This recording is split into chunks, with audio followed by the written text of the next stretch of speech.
there's breaking news that you said earlier. Yesterday, I think it was yesterday or 2 days ago.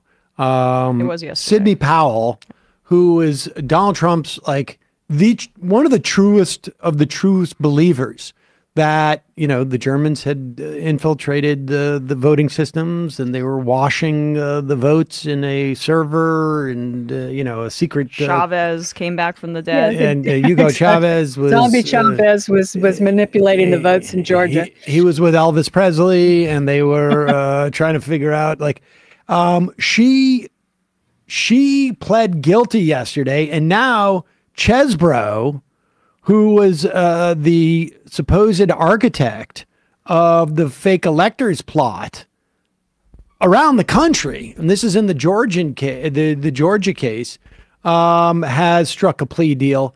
What does this mean? And I'm getting people are saying Chesbro, Cheesebro. I still can't figure it out. Chesbra, Cheesebra. I'm not sure, but what is this? What is, aside from the pronunciation of Chesbro, what does this mean in terms of, does it mean they flipped? Well, yeah. I mean, in some respect, anyway. Now, I'm not so sure because the Chesbro thing happened just as we were coming on the air, so I have not looked at the details of that case. But I spent a lot of time looking at the Sidney Powell case because I wrote a piece about it last night, and I assume that his is similar. Although I understand he pled guilty to a felony, which is kind of pretty serious for a lawyer, right? I mean, this is going to affect his ability to make a living going forward if he pled guilty to a felony. And I don't know what the conditions of that plea deal were, but Powell's are that she has to cooperate. I mean, it wasn't just a plea deal, it's a cooperation agreement with the prosecutors there.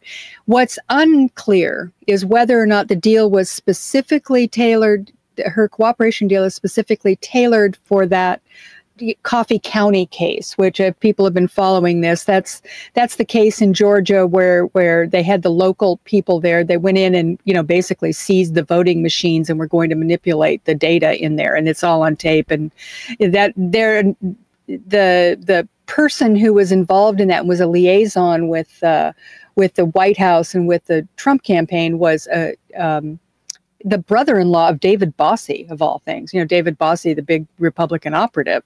And so he was involved in that. And Sidney Powell was involved with that. That was one of the things that she was directly involved in. So the thought is that the brother-in-law, he flipped a couple of weeks ago. And he, that was kind of a big deal because he was the one who had the information, was dealing with Sidney Powell. Sidney Powell flipped yesterday on the eve of the trial, which was to start today for her.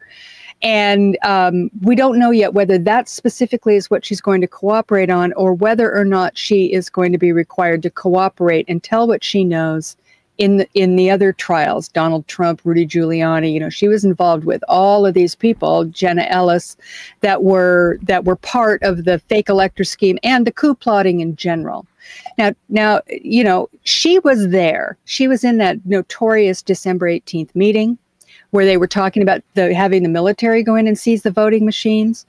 There, she was part of all the planning on this. And yes, she's nutty as a fruitcake. So, to me, I'm not quite sure what a great, witness she's going to make because she's so crazy. But I do know that reporting last night had it that the Trump people were shocked that she pled guilty. Mainly because she's what you said. She's a true believer, and they thought she'd go down with the ship, right? Apparently not. And she's also, by the way, named in a lawsuit from Dominion, the voting systems, and she was the one who was out there basically defaming them all over the place. So she's got other problems besides this as well. So perhaps the pressure was just too much. She decided to go ahead and just, completely, tell what she knows, which is very interesting because she probably knows a lot. Now, Chesbro is another story. This guy, it was just revealed, they had wanted to have his emails excluded under the attorney-client privilege, and the judge ruled that out and said no, the crime fraud exception applies to those emails, and the New York Times got a look at them, and they are something else, because those emails show that this is not that he never had any legal intentions of having the lawsuits they were filing actually come to fruition. He says it explicitly that it's political. He says, well, I think the chances of this succeeding are 1%. The reason we're doing this is because it's political. And part of the politics of it was they were trying to get the judges in the cases, the district judges, and then eventually the Supreme Court, they were trying to get them to rule on it, and they assumed they were going to rule against Donald Trump, and they thought that was going to rile up the followers, rile up the Trump people to, start intimidating, and that they could use that, in other words, they were trying to rile up the Trump followers to violence. I mean, that's really what it sounds like. He doesn't say it explicitly to rile them up to violence, but he does say that, we want the justices, talking about the Supreme Court here, to feel fear of what's going to happen if things get wild on January 6th. He wrote that in an email. So I find that when I read that, I'm going, that is, that's pretty clear what the intention was here, was to, scare the hell out of everybody with a big violent crowd. And guess what? That actually happened. It didn't stop the vote, but it seems clear to me that there was at least some discussion going on there that was going to be part of their intention. So Chesbrough is a very interesting character. He's involved, he was the architect of the fake electors plot.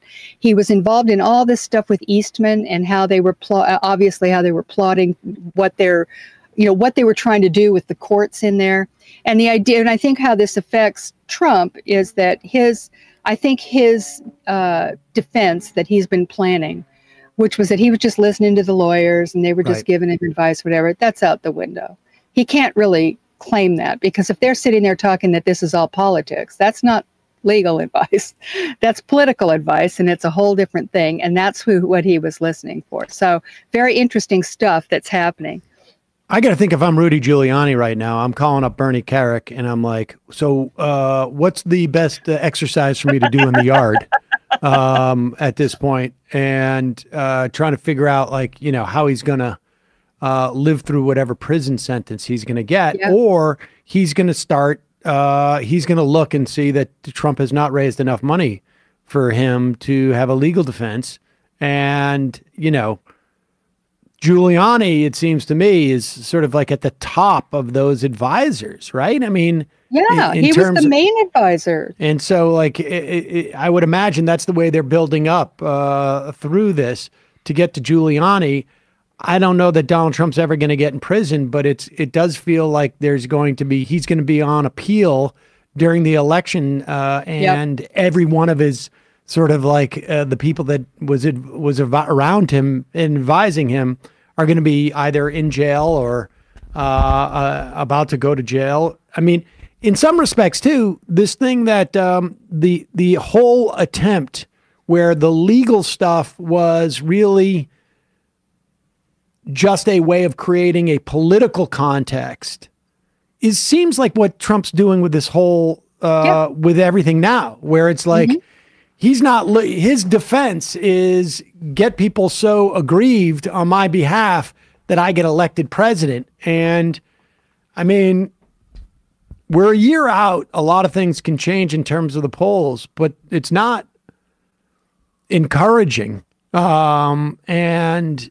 I don't know. We've been in a position where the polls have been encouraging and Donald Trump won. So I'm not sure if that's dispositive, but I don't see anything that's happening right now that makes me feel more confident about Joe Biden, winning the election. Do you? No, I just think, to me, it's all baked in. I see this as a replay of 2020. And basically, I think the same dynamics are in play as were then, which didn't make any sense then either. I mean, why did all those people vote for Donald Trump? I mean, are you crazy? I mean, we're in the middle of a pandemic and look at this guy. He's talking about drinking bleach and you're voting for him. I mean, this is we're still there, and it's just gotten wilder really because of all the legal problems that Trump is under.